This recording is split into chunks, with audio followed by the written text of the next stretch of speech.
partes. O estudo das partes se situa no âmbito dos sujeitos do processo. Nós já falamos do juiz e dos seus auxiliares.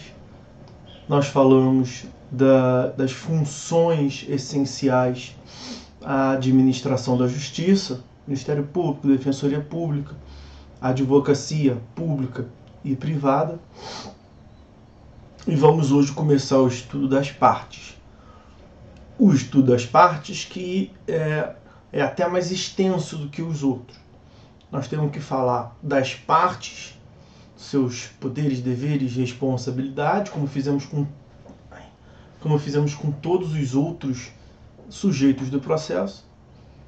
E ainda na aula de hoje, na segunda metade da aula de hoje, nós vamos começar o estudo das pluralidade de partes, que são dois fenômenos, o litisconsórcio e a intervenção de terceiros. Litisconsórcio vai nos tomar provavelmente a segunda metade da aula inteira de hoje, mais um pouquinho da próxima aula, e a intervenção de terceiros vai tomar aí o resto da próxima aula e também mais a outra aula, de modo que vai ficar faltando ao final falar só dos atos processuais para a gente encerrar o conteúdo, tá? Então vamos lá, vamos sem maiores delongas, até porque eu não sei até quando que nós vamos manter a aula, tá doendo bastante a coluna. Vamos ao estudo das partes. O capítulo 2º dessa parte do CPC inicia lá, dos deveres das partes. E esqueçam, eu pulei, na verdade, eu quero falar do título 1º. Nós já mencionamos, mas só para fins de recordação, vamos ajeitar aí, dos sujeitos do processo, das partes e dos procuradores. É o título que nós estamos vendo. Aí, toda pessoa que se encontre no exercício de seus direitos tem capacidade para estar em juízo. É a capacidade de estar em juízo que nós já analisamos aqui como um dos pressupostos processuais. Lá. O incapaz será representado ou assistido por seus pais, por tutor ou curador na forma da lei, a depender se a incapacidade é absoluta ou relativa. Artigo 72 trata do curador especial. Nós já mencionamos um tipo de representação especial para o incapaz quando há conflito com seu representante ou quando não há representante, ou para o réu revel citado por edital ou réu revel preso. Os senhores não viram ainda o que é revelia, mas é o fenômeno em que o réu não se defende, quando ele não se defende porque ele está preso, ou quando ele não se defende porque ele não foi citado de forma real, mas por uma ficção jurídica. Nós veremos citação já. A lei não lhe aplica os efeitos da revelia, que são drásticos, mas lhe nomeia um curador especial. Artigo 73, aquele fenômeno da outorga uxória, a necessidade da autorização do cônjuge, falamos sobre isso também. Quando não se obtém de forma ilegítima a tal da outorga uxória do 73, é possível pleiteá-la, esse consentimento do cônjuge, pela via judicial, é o artigo 74. O 75 trata da representação ativa e passiva de alguns sujeitos do processo, algum tipo de sujeito do processo.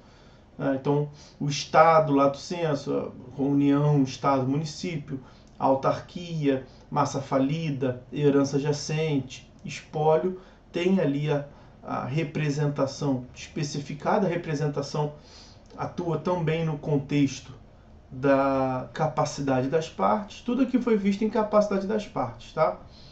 Artigo 76 é o último desse aspecto introdutório, só para fins de recordação. Trata do vício da incapacidade. A consequência é a tentativa de correção da incapacidade, princípio da primazia da resolução do mérito, mas não sendo possível corrigir este vício, a lei traz ali qual é a pena: extinção do processo se for a incapacidade da parte ré, e quer dizer, do autor, e sendo da parte ré, ele vai declarar revel, vai considerar verdadeiros os atos da outra parte. Bom, agora vamos começar sim a segunda parte, que é a análise dos deveres das partes quando da sua atuação no processo.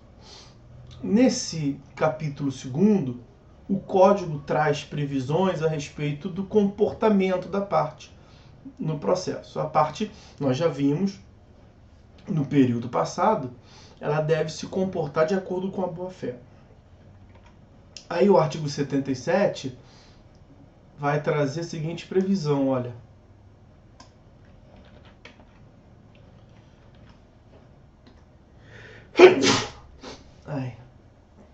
Artigo 77. Além de outros previstos nesse código, são deveres das partes. Então, além de outros deveres, são esses primeiros deveres que o código está trazendo aí.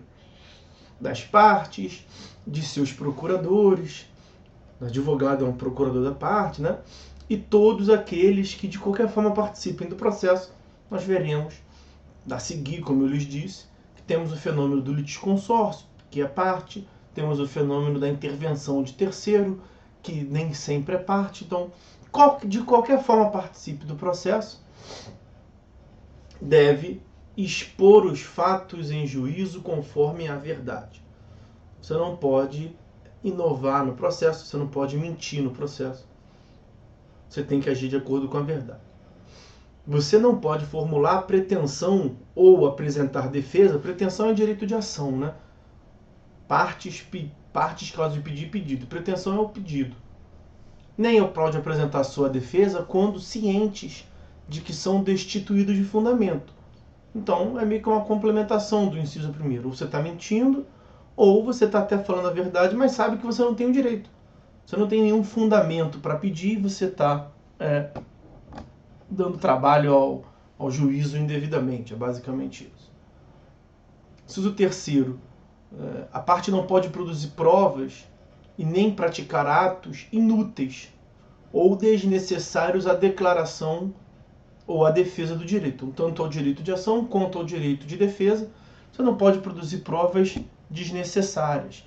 Você não pode praticar atos inúteis. E isso, ao fim e ao cabo, é uma conduta meramente procrastinatória.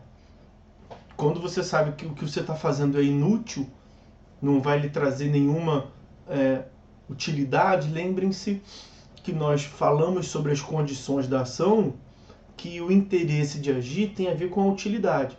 Então, quando você pratica um ato inútil, você não tem nem interesse de agir em praticar aquele ato.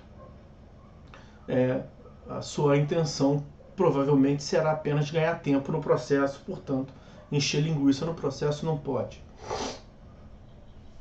É dever das partes cumprir com exatidão as decisões jurisdicionais, seja de natureza provisória ou final, e não criar embaraço da sua efetivação. O que significa dizer? Significa que você tem que cumprir a decisão judicial. A decisão judicial, certa ou errada, ao seu ver, ela foi feita para ser cumprida. A decisão judicial deve ser cumprida. Inciso 5º. A parte deve declinar, no primeiro momento que lhes couber falar nos autos, isso é o princípio da eventualidade, o endereço residencial ou profissional onde receberão intimações. Então, aonde que a parte é encontrada? Quando o juízo precisar se comunicar com ela, aonde que a parte vai ser encontrada? Ela tem que informar isso logo no começo. Petição inicial para o autor, contestação para o réu, ou qualquer intervenção de um outro sujeito processual qualquer. e ela deve atualizar essa informação sempre que ocorrer qualquer modificação temporária definitiva. Mudança, a parte mudou, ela não vai ser mais encontrada no endereço antigo, ela tem o dever de informar um novo endereço, sob pena de não o fazendo, o juízo considerar como intimada no endereço antigo. Porque se ela se mudou, ela tinha o dever de informar a atualização do endereço e não fez, morte da Inês. Inciso 6º, é dever da parte não praticar inovação ilegal no estado de fato, de bem ou de direito litigioso. Não pode mexer, basicamente, vamos assim dizer, pode mexer no crime. Inovação no estado de fato, o melhor exemplo é você mexer na cena do crime. Claro que no direito civil, se mexer na cena do crime não tem um contexto penal, mas é a mesma lógica. Então, se tem uma controvérsia sobre um bem, sobre um direito, então, para o réu, por exemplo, não é teu. Não é absolutamente teu, você não pode fazer absolutamente tudo com aquele bem de forma livre, né? Claro que o mundo não para, a vida não para, você tem que praticar os atos de conservação, mas os atos de disposição não são tão livres assim. Justamente porque pende uma controvérsia sobre o bem. Os parágrafos têm informação importante. Não vou ler todos não, tá, meus amigos? Temos que dar uma dinâmica aqui para a aula. Quero chamar a atenção dos senhores do parágrafo 1º desse artigo 77. Nas hipóteses dos incisos 4º e 6º, qual é o 4º? Cumprir com exatidão as decisões jurisdicionais. Então, se há um desrespeito a isso, é porque a parte não cumpriu. E, inciso 6º, praticar inovação ilegal. Então, tomar alguma conduta que seja ilegal em relação ao bem objeto da controvérsia. Nessas duas hipóteses, o juiz vai advertir a parte que a sua conduta, que desrespeita a esses incisos, poderá ser punida como ato atentatório à dignidade da justiça. Então aqui é um dever de advertência, que vem lá da noção do princípio da cooperação. Processo cooperativo, o juiz adverte a parte que ela não está indo para um bom caminho. Aí, parágrafo 2º. A violação aos incisos 4º e 6º, que nós mencionamos, constitui ato atentatório à dignidade da justiça, que é uma pena, uma punição, devendo o juiz, sem prejuízo das sanções criminais, das sanções cíveis e processuais cabíveis, aplicar ao responsável multa de até 20% do valor da causa, de acordo com a gravidade da conduta. Então essa multa, em geral as multas processuais, elas são destinadas a outra parte. Então se o autor praticou uma inovação ilegal, por exemplo, se o autor não cumpriu uma decisão judicial, sendo aplicado a ele a punição de ato atentatório à dignidade da justiça, ele vai pagar multa. Em geral, a multa vai para outra parte, iria para o réu, mas nesse caso não. A multa atentatória à dignidade da justiça é de titularidade do Estado. Porque, veja, não foi a outra parte que teve a dignidade violada, atentada. É uma multa, uma punição em razão de um ato praticado pela parte que atenta à dignidade da justiça. Lembrem-se do período passado, aquela ideia do escopo político da jurisdição. O Estado quer mostrar quem é que manda. Quando se reclama a intervenção jurisdicional, o Estado não pede, por favor, ele decide na marra. E aí, olha lá o inciso 4º, o Estado decidiu e a parte não vai cumprir, e aí não cumpre injustificadamente, só para tirar onda com o Estado. Aqui não houve uma lesão nesse aspecto que eu estou dizendo aqui, com relação a outra parte. Pode até vir a ter uma outra punição paralela, favorável a outra parte, se ele agir de má fé, por exemplo. Se ele for um litigante de má fé, já é uma outra punição. O que nós estamos tratando aqui é do ato atentatório à dignidade da justiça. Quem é que presta justiça na modalidade estatal? É o Estado, o juiz, por meio da jurisdição. Então, quando a jurisdição não chega ao seu aspecto prático, porque a parte está colocando o empecilho, praticando inovações ilegais de respeito à lei, o Estado pune e é o Estado o próprio destinatário. Tanto que os outros parágrafos vão tratar justamente dessa hipótese. Não paga a multa, vai ser expedida uma CDA, certidão de dívida ativa, porque a parte punida ela deve ao Estado. Tá? Bom, 77. Artigo 78. Você não pode... Vira e mexe a gente recebe nos grupos do WhatsApp aí, advogados mais desbocados que xingam a outra parte, às vezes xingam o juiz, tem uma conduta ofensiva. Não pode. No processo você tem que atuar de acordo com um certo decoro. Não chega a ser lá, quase que o decoro parlamentar, né? Vossa Excelência e tal. Essas palhaçadas, essa questão de tratamento, eu acho uma palhaçada. Agora, o que você, basicamente, que o artigo 78 quer é evitar expressões injuriosas e ofensivas. Quer ver?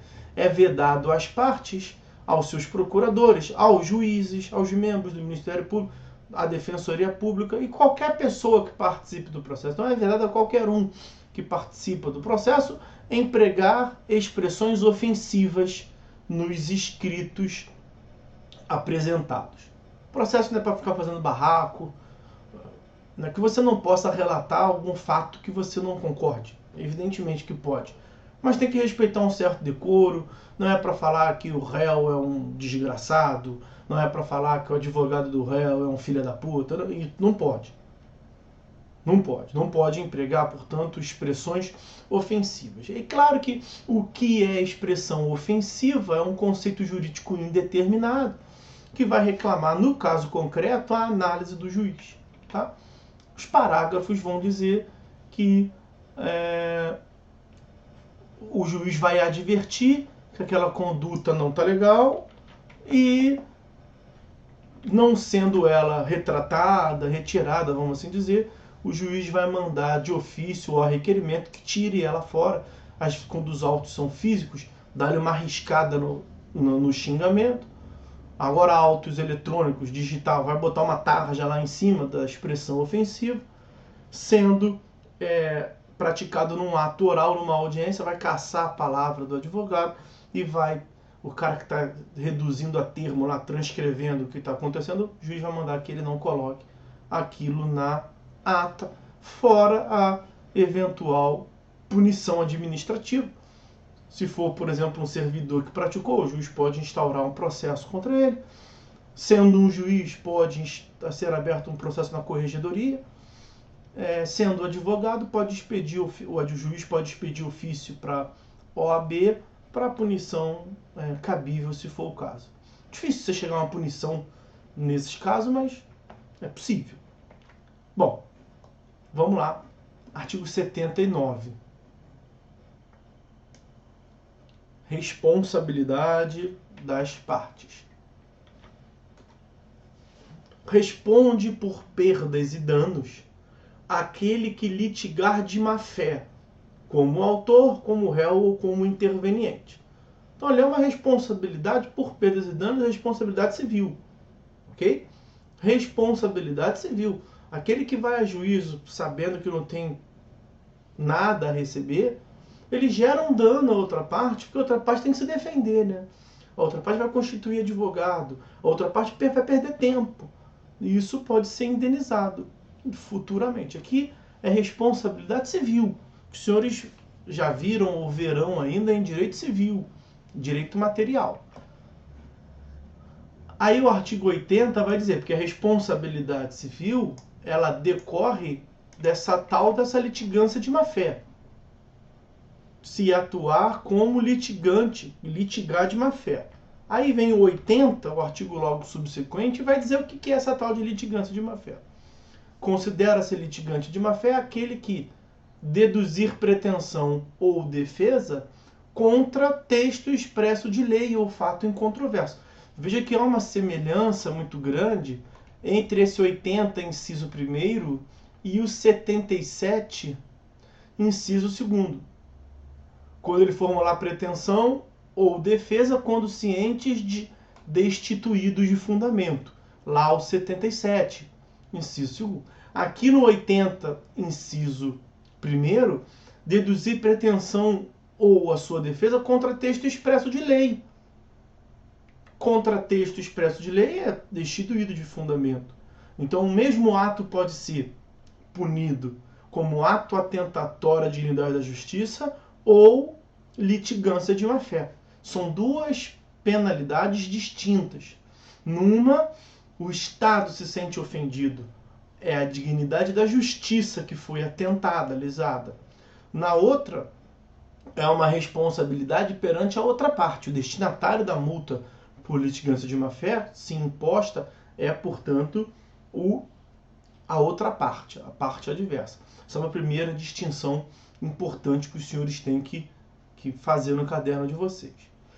A questão da litigância de má-fé vai gerar, regra geral, nos casos de modo geral, desses incisos, uma responsabilidade civil, como eu pontuei para vocês aqui, a ser apurado em um outro processo. Agora, além da responsabilidade civil, do artigo 79, vai surgir a multa, que nós veremos aí nos parágrafos do artigo 80. Então, ato atentatório é uma coisa, litigância de má-fé é uma outra coisa, são coisas distintas. O ato atentatório tem como destinatário da punição, da multa, o Estado. A litigância de má-fé pode ensejar a responsabilidade civil, o artigo 79, ou a multa, que nós veremos ainda. Tá? Inciso 2º, é a litigância de má-fé alterar a verdade dos fatos. Inciso 3º, usar do processo para conseguir objetivo ilegal. Colusão das partes é o principal exemplo. Para fraudar a lei, as partes fraudam a lei pelo processo. Não pode. Inciso 4º, opuser resistência injustificada ao andamento do processo.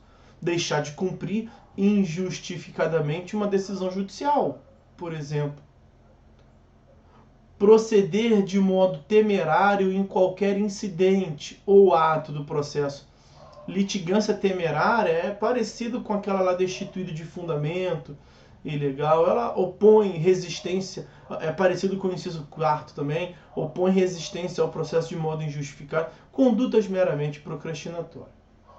Inciso 6º, quando provocar incidente manifestamente infundado. Não tem fundamento nenhum, então é parecido lá com o inciso 1º, contra texto expresso de lei, é parecido com o inciso 4º, é uma conduta procrastinatória para resistir ao processo de modo injustificado. Inciso 7º, quando interpuser recurso com intuito manifestamente protelatório. Veja que as condutas, de modo geral, são muito próximas. Então, o que vai diferenciar o inciso 4º, opuser resistência injustificada ao processo, e do inciso 7º? É que no inciso 4 está paralisando o processo de modo indevido. Mas isso é uma conduta procrastinatória, para fazer o processo demorar. E no inciso 7º, é quando você pratica um ato chamado recurso sem chance nenhuma de ganhar, manifestamente protelatórias. Tem o mesmo contexto, de modo geral, e tem uma atuação diferenciada a depender do caso. Aí o artigo 81. De ofício ou a requerimento, o juiz condenará o litigante de má-fé a pagar multa, que deverá ser superior a 1% e inferior a 10%, corrigida do valor corrigido da causa, a indenizar a parte contrária pelos prejuízos que esta sofreu e a arcar com os honorários advocatícios e com todas as despesas que a outra parte efetuou, que é a questão lá do artigo 79, responsabilidade civil. Vejam, uma outra distinção, lá no ato atentatório de dignidade da justiça, que é uma multa a favor do Estado, é de até 20%.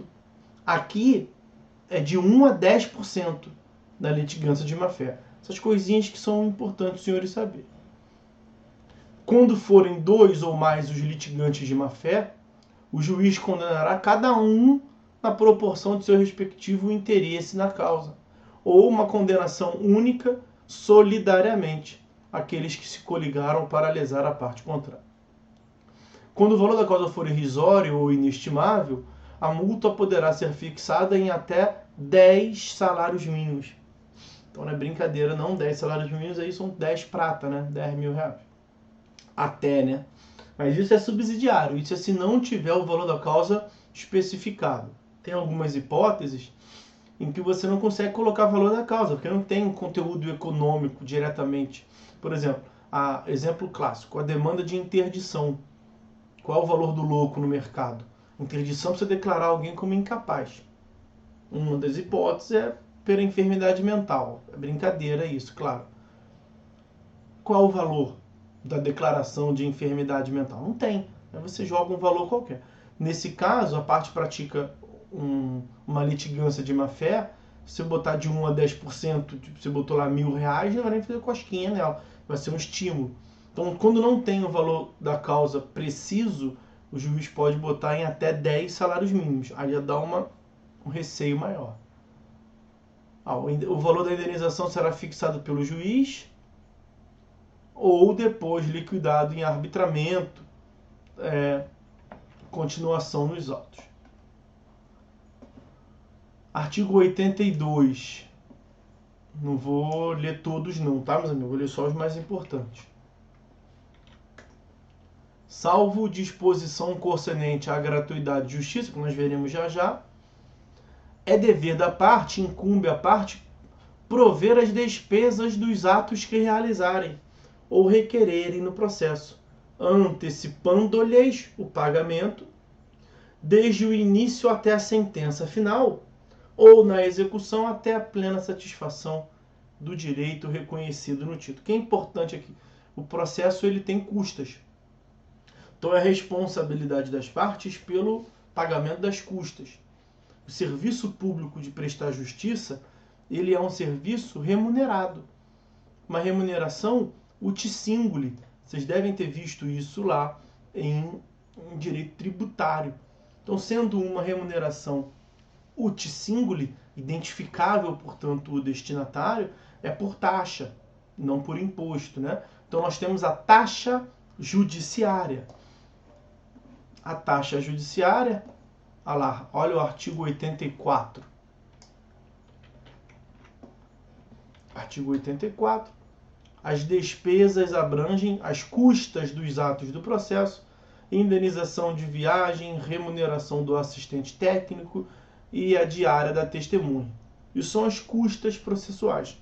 A taxa judiciária, um valor que, em geral, o autor tem que adiantar, porque é o autor que requer a intervenção do Estado no exercício da tutela jurisdicional. Mas vejam que o próprio artigo 82 ressalva a possibilidade da parte ter a gratuidade de justiça, da qual nós falaremos já já.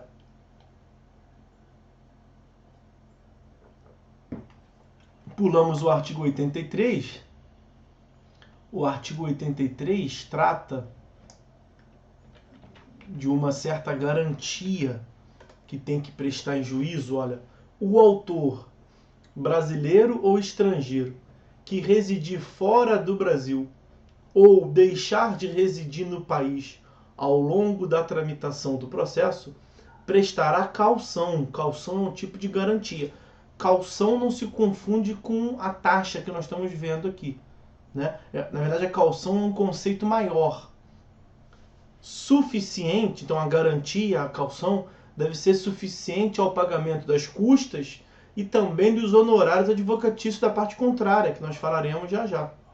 Nas ações que propuser, se não tiver no Brasil bens imóveis que lhe assegurem o pagamento.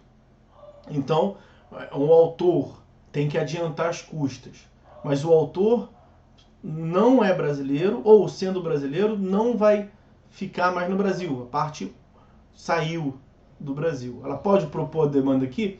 Pode, mas ela vai ter que deixar aqui um calcionamento, uma garantia, um depósito mais robusto em juízo, se ela não tiver no Brasil bens imóveis. Então, tendo bens imóveis e foi morar momentaneamente fora, não vai pagar, não tem necessidade dessa caução. Agora, se você é um estrangeiro que teve no Brasil só a passagem, se você é um brasileiro, mas não mora no Brasil, e no Brasil, em qualquer um dos casos, seja estrangeiro ou seja nacional, você não tem bens imóveis, então você não tem vínculo fixo com o Brasil. Você pode demandar aqui, não tem problema nenhum. Isso não impede de demandar. Só que vai te cobrar uma caução, uma garantia em juízo. Tá? Parágrafo 1º diz quando que não se aplica. Aí não tem muito conceito que os senhores não viram. Ainda quero falar do artigo 85 também. Só muito rapidamente, porque os senhores verão isso aqui em uma outra disciplina chamada deontologia jurídica. Artigo 85. A sentença condenará o vencido. Quem é o vencido? É o contrário do vencedor. Vencido é o sucumbente, é quem sucumbiu, é quem perdeu, é o derrotado. A sentença condenará esse sujeito, o vencido, a pagar honorários ao advogado do vencedor. Então, cuidado aqui. Não é pagar honorários para o seu próprio advogado. Isso é uma questão contratual. Você fez lá um contrato com o teu advogado e profissional liberal fez o ajuste que vocês entenderam correto. Ganhou? Muito que bem. Não tem que pagar mais nada. Perdeu? Você vai ter que pagar honorários. Não para o teu advogado, que também perdeu. Você vai pagar os honorários do advogado da outra parte. Então, isso é o que se chama de honorários sucumbenciais. Bom falar isso com vocês, até para dar uma animada nos senhores.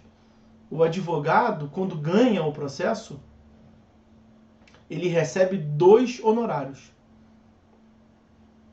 Um primeiro honorário, que é o honorário contratual, que ele, advogado, fez com o seu cliente.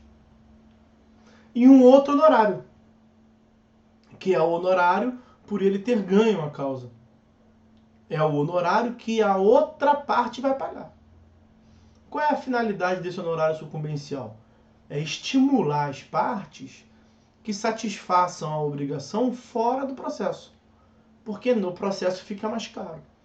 Além de você ter que pagar o seu advogado, honorários contratuais, se você for condenado, você vai pagar aquilo que você deve, você vai pagar as custas do processo, as taxas judiciárias, acabamos de ver, e você vai pagar também o honorário do advogado da outra parte. Então, quando vem assim a sentença, julgo procedente o pedido, condena o réu a pagar ao autor a quantia de 100 mil reais. Você pode ter a mais absoluta certeza que para acabar com o processo, o réu não vai desembolsar só 100 mil reais. Não é isso. É 100 mil que seria o principal. Ele já perdeu lá um capilé qualquer para o advogado dele. Também se o advogado dele trabalhou de graça, pouquinho problema dele é do advogado. Mas ele vai ter que pagar custas judiciais que o autor adiantou, ou se o autor não adiantou, porque o autor tem gratuidade de justiça, ele vai ter que ressarcir o Estado dos custos do processo, mais os honorários do advogado da outra parte. São devidos honorários advocatícios na reconvenção, no cumprimento provisório definitivo, na execução e nos recursos interpostos cumulativamente. Todos os atos do processo. Parágrafo 2º. Os honorários serão fixados entre o mínimo de 10% e o máximo de 20% sobre o valor da condenação, não é o valor da causa, é o valor da condenação, do proveito econômico, ou, não sendo possível mensurar esse proveito econômico, a condenação, sobre o valor atualizado da causa. Porque veja, quando o réu ganha, não tem condenação. Aí você vai pegar pelo valor da causa. Atendidos. Aí tem lá o grau de zelo, o lugar, a natureza. Então, basicamente a dificuldade da causa. O juiz vai fixar entre 10% e 20%. Os senhores voltarão a ver isso em deontologia jurídica, ali no 9º e no 10º período, mas é muito bom já saber dos honorários sucumbenciais. Uma das formas pela qual o advogado ganha direitinho, fazendo um trabalho legal, o advogado ganhando o processo vai receber do seu cliente e receber do ex-adverso, da outra parte, se ele ganhar. Parágrafo 11 é uma inovação, parágrafo 11 do artigo 85, né, senhores? É uma inovação do Código de 2015, que é o chamado honorários sucumbenciais em grau de recurso. Então, lembra que lá no parágrafo 2º falou que é entre 10% e 20%? O juiz, no primeiro grau de jurisdição, ao proferir sentença, provavelmente vai fixar ali 10%, 11%, 12%. Por quê? Porque 20% é o máximo. E o parágrafo 11 tem o chamado a majoração dos honorários sucumbenciais, quando você perde num grau e perde no outro. Então, quando você perdeu no primeiro grau, o que se espera? Artigo 77, artigo 80, que você cumpra a decisão judicial. Beleza, mas você não quer cumprir, você quer discutir, você quer interpor recurso. Pode. O sistema traz os recursos, os senhores estudarão recursos. O problema não é interpor recurso. Só que você, ao interpor recurso, tem que saber que se você perder um recurso, vai aumentar os honorários sucumbenciais. Vai aumentar a taxa judiciária. Quanto mais serviço judiciário prestado, maior a taxa. Quanto mais trabalho você dá para o advogado da outra parte, maior os honorários. Então, lá, o tribunal, ao julgar recurso, majorará os honorários fixados anteriormente, levando em conta o trabalho adicional realizado em grau recursal. Trabalho adicional tanto do Estado, ao julgar recurso, tanto do advogado. Vai ter que fazer a defesa do recurso, as chamadas contrarrazões. Observado, conforme o caso disposto no parágrafo 2º a 6º, essa limitação ali entre 10% e 20%. Tá? Os senhores voltarão, os senhores verão isso, na verdade, aqui estou só mencionando, os senhores verão isso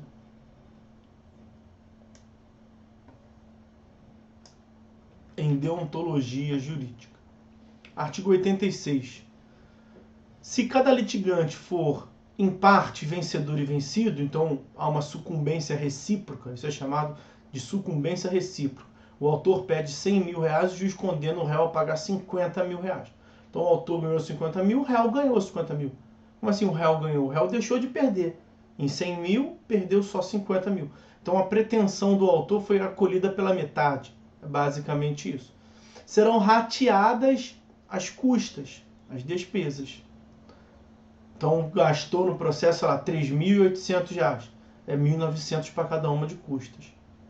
Se um litigante sucumbir em parte mínima do pedido, o outro responderá pelo inteiro. Então, o cara pediu 100 mil, o juiz julgou parcialmente procedente, não foi totalmente, foi parcialmente, mas condenou o réu a lhe pagar 95 mil reais. Então, aí a sucumbência dele foi mínima.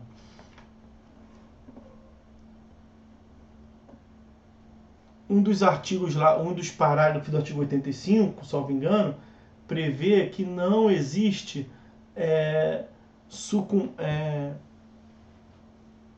na sucumbência parcial, não existe a compensação de honorários. Então, se cada um perdeu uma parcela, os dois têm que pagar honorários sucumbenciais para o advogado da parte distinta, tá? Então, o que o artigo 86 traz é uma questão com relação às custas, com relação às despesas processuais. Bom, vamos agora aqui para encerrar a análise da parte, tratar da gratuidade de justiça. artigo 98. Nós vimos então deveres das partes, que é o de pagar as custas, adiantar as custas do que ela pediu no processo, por isso que o autor é que tem que pagar inicialmente as custas, mas o réu pediu uma perícia, o réu vai ter que pagar pela perícia, não é só o autor que paga, tá? O autor paga porque ele adianta o que ele pediu, essa é a regra. A parte adianta o que ela pediu. Como quem pediu a intervenção jurisdicional, a tutela jurisdicional, foi o autor, a princípio ele que adianta. Agora, tanto o autor quanto o réu, quem tiver o dever de pagar despesa processual, não vai o fazer. Nós falamos disso aqui lá no contexto do acesso à justiça substancial, eliminação de óbices que impeçam a parte de demandar em juízo, gratuidade de justiça. Um dos óbices, naturalmente, é o aspecto econômico. A parte pode não ter condições de arcar com as custas do processo. O que o Estado disse para essa parte? Não tem problema não, vem de graça. Você não precisa pagar. A pessoa natural ou jurídica, brasileira ou estrangeira, ou qualquer tipo de pessoa, com insuficiência de recursos para pagar as custas, as despesas processuais e os honorários advocatícios, tem direito à gratuidade de justiça. Então você não precisa pagar, você estará isento do pagamento. O parágrafo 1º vai dizer que as custas, a gratuidade de justiça, na verdade, abrange todos os custos do processo. Não vou ler todos os incisos, mas todos os custos do processo. Inclusive, olha no inciso 9, no inciso 9, inclusive os custos extrajudiciais. Se tiver que praticar algum ato notarial, algum ato de cartório, de notas, títulos ou documentos, está isento também, tá? Isso se tiver gratuidade judicial. Parágrafo 2º é importante. O fato da parte receber a gratuidade não impede que o juiz lhe imponha multa, porque senão os beneficiários da gratuidade de justiça seriam os piores tipos de parte. Não, tem que pagar multa, tá?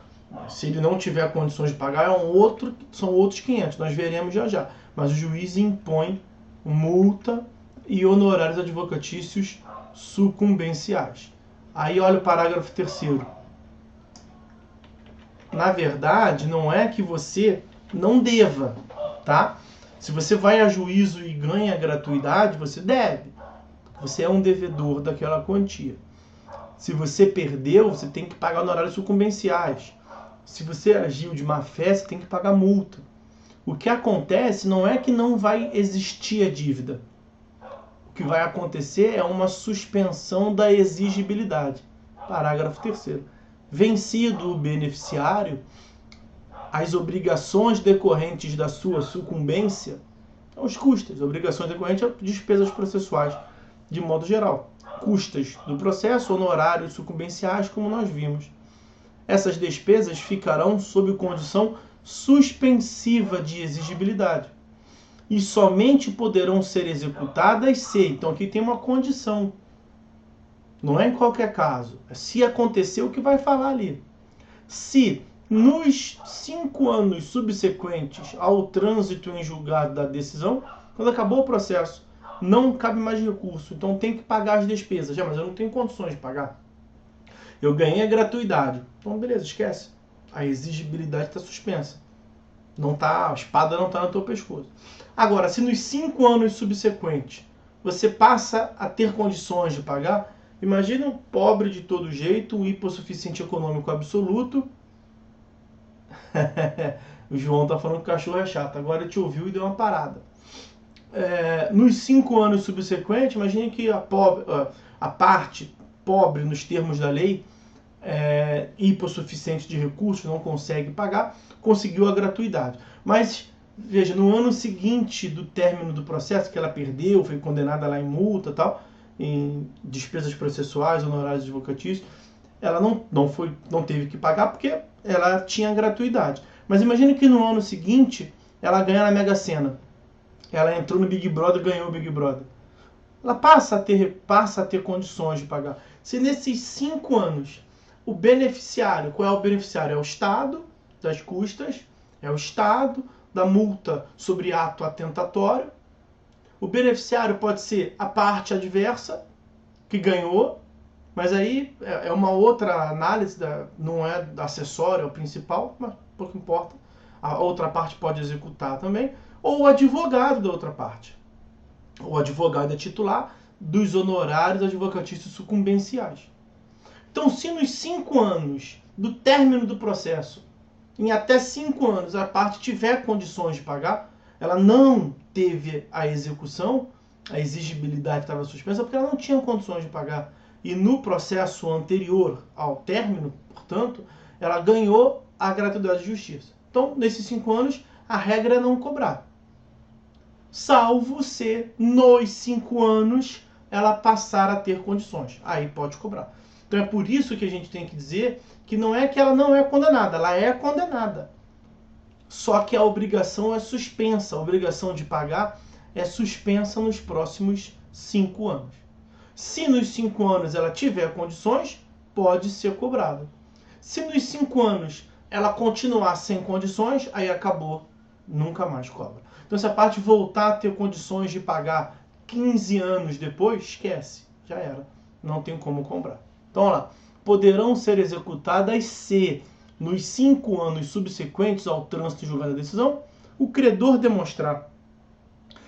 O credor é o beneficiário, né? Como eu falei, ou é o advogado da parte contrária ou é o Estado. Se o credor demonstrar que deixou de existir a situação de insuficiência de recursos que justificou a concessão da gratuidade. A gratuidade ela é concedida mediante insuficiência de recursos. É quem se declara, lá como diz o caput do artigo 98, insuficiente de recursos para a sua subsistência e também o processo. 99 vai dizer que a gratuidade pode ser requerida a qualquer momento no processo. O pedido de gratuidade pode ser formulado na petição inicial, na contestação, na petição para ingresso de terceiro, no processo ou em recurso. A qualquer momento, parágrafo 1º vai até complementar o tal cachorro voltando para homenagear o João aí. Se a causa da insuficiência de recurso for superveniente, a parte vai alegar na primeira. O pedido poderá ser formulado por petição simples, em qualquer momento no processo, e não suspenderá o curso. Então, o pedido de gratuidade não suspende o andamento do processo. Aí o juiz deferindo, a outra parte pode naturalmente reclamar, né? Então, deferido o pedido, para uma da parte não ter que pagar, a outra parte, a parte contrária, poderá oferecer impugnação na contestação, na réplica, nas contrarrazões. São espécies de atos de defesa, os senhores verão isso depois, mas ou nos casos de pedido superveniente ou formulado por terceiro, por meio de petição simples também, a ser apresentada em 15 dias nos próprios autos, sem suspensão do seu curso. Então a parte pode pedir gratuidade a qualquer momento, a outra parte pode encher o saco, pode impugnar esse pedido de concessão a qualquer momento também. Bom, com isso a gente encerra a análise dessa parte introdutória aí sobre os poderes, deveres e responsabilidades das partes. Vamos